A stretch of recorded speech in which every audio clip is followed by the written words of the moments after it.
يا إلهي أنت ربي ذو الجلال والإكرام يا إلهي فاعف عني واهدني ولا نحمده ونصلي علی رسولہ الکریم، اما بعد۔ ناظرین کرام، میں آپ کے سامنے 5واں ایپیسوڈ لے کر حاضر ہوں۔ چوتھے ایپیسوڈ میں یہ بات ہوئی تھی کہ قرآنی تعلیم کے مطابق اللہ کے سوا کوئی عبادت کے لائق نہیں ہے، اللہ کے سوا کوئی بھی پوجا کے لائق نہیں ہے۔ اور اس بات کو دوسری جگہ اللہ نے خود فرمایا ہے، وما خلقت الجن والانس الا لیعبدون، کہ انسان اور جنات یہ دونوں مخلوق پیدا ہی اس لیے کیے گئے ہیں کہ وہ اللہ کی عبادت کرے، اللہ کی پوجا کرے۔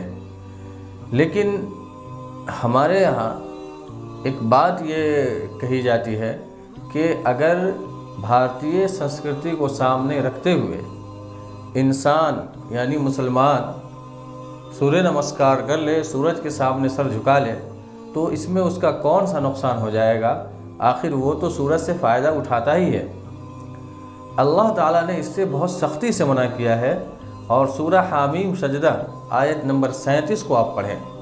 فرمایا گیا لا تسجدوا للشمس ولا للقمر واسجدوا للہ الذی خلقہن، کہ آپ سورج کے سامنے اپنا سر مت جھکائیے، چاند کے سامنے اپنا سر مت جھکائیے، بلکہ اس کے سامنے اپنا سر جھکائیے جس نے ان دونوں کو آپ کے لیے پیدا کیا۔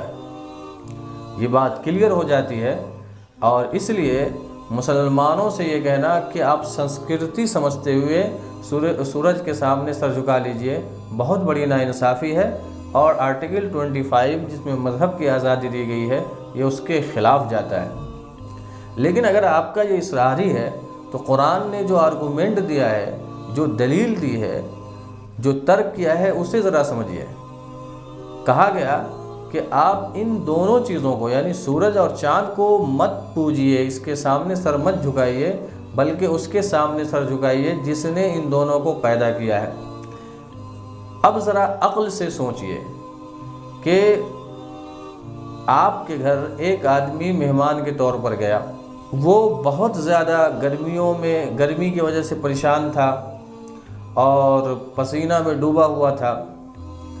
اس کی پریشانی کو دیکھ کر آپ نے فوراً اپنے گھر کا اے سی چلا دیا، اور اس کے بعد آپ نے اپنے فریز سے اس کے لیے فوراً پانی لا کر دیا۔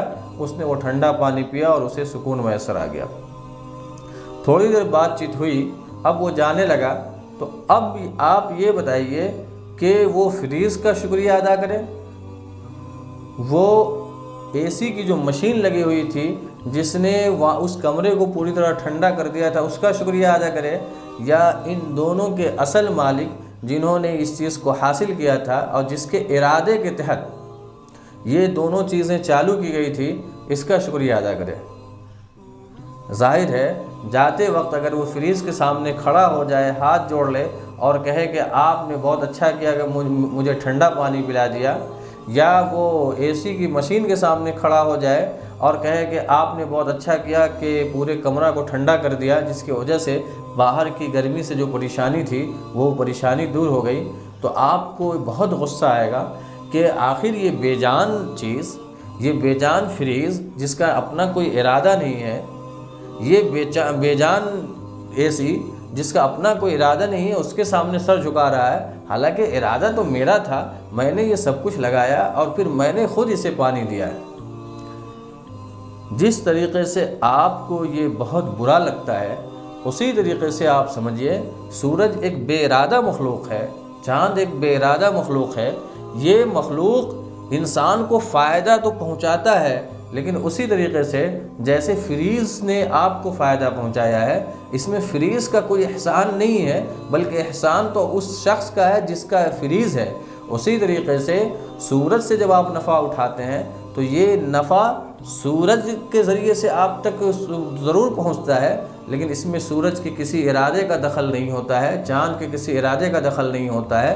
اس لیے چاند اور سورج پوجے جانے کے قابل بھی نہیں ہے، بلکہ پوجا وہ جائے گا جس نے اس چاند کو اور اس سورج کو ہمارے لیے بنایا ہے، بنانے والا پوجا جائے گا۔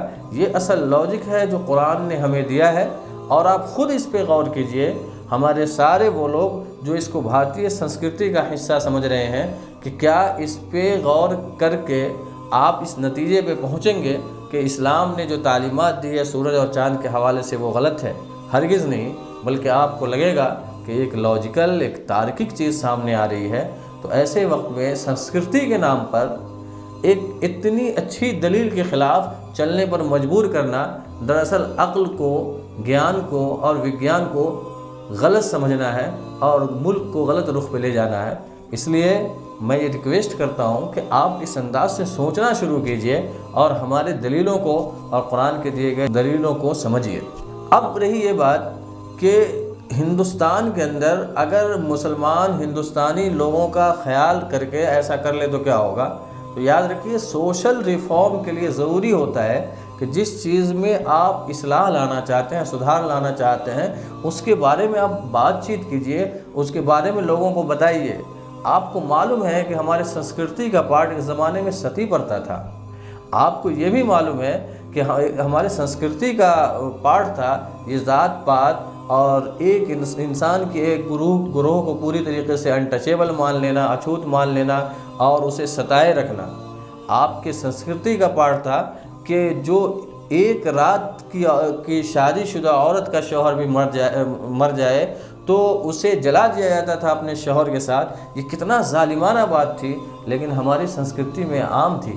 ہمارے جتنے بھی سوشل ریفارمر اور سماج سدھارک آئے، انہوں نے اس کو دور کرنے کی کوشش کی کیونکہ یہ چیزیں غلط تھی۔ اسی طریقے سے یہ سوریہ نمسکار کا جو معاملہ ہے یہ غلط ہے، تو ہم اسے دور کرنے کی کوشش کریں گے، یا کم سے کم ہم اپنے آپ کو بچائیں گے۔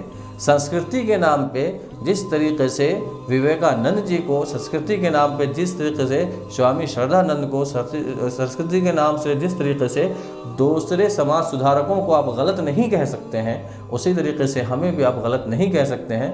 ہم صرف سنسکرتی کے انہی حصوں کو لے سکتے ہیں جو حصہ سماج کے لیے فائدہ مند ہو اور جس کو عقل قبول کرتی ہو اور جس کی وجہ سے ہماری مذہبی آزادی نہیں چھنتی ہو۔ اس کے علاوہ اگر آپ لینے پہ مجبور کریں گے تو آپ غلطی پر ہوں گے، اس لیے آپ عقل اور شعور کے ساتھ سوچئے۔ اب انہی باتوں کے ساتھ میں اجازت چاہتا ہوں۔ السلام علیکم ورحمۃ اللہ وبرکاتہ۔